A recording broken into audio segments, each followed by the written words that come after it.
سلام دوستان، امروز میخوام براتون آموزش بدم چطور میشه با تیکه پارچه های اضافه تو خونتون که دارید کاور عینک، زیورالات یا هر چیز دیگری که دوست دارید برای خودتون بدوزید.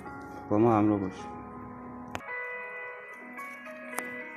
خب، یک تیکه پارچه به اندازه 20 در 20 برش میزنید و این قسمت این زیپ رو میدوزید.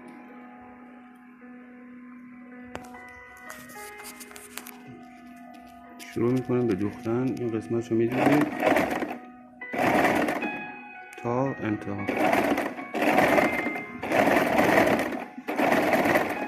جای سرقوسی میکنیم. خب حالا این طرف رو میذاریم واسه دوخت و ادامه میدیم.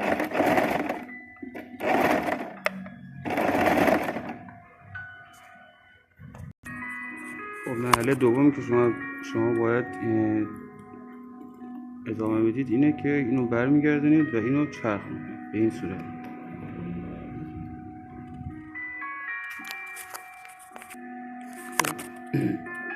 بعد این قسمت رو میبینید میذارید وسط و به این صورت چرخ میشه.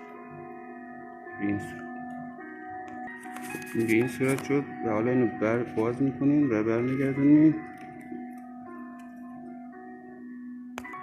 این 4 گوشه‌ش رو به این صورت باید دوخ بزنید به این صورت. خب حالا اینو به این صورت برمیگردونیم و کار ما تمام. و حالا این هم کاور عینک شما که درست شد. ببینید چه ساده و شیک و مرتب. به همین نسبت باز میتونید واسه چیز دیگه هم درست کنید. مرسی از اینکه با ما همراه بودید. با امید دیدار.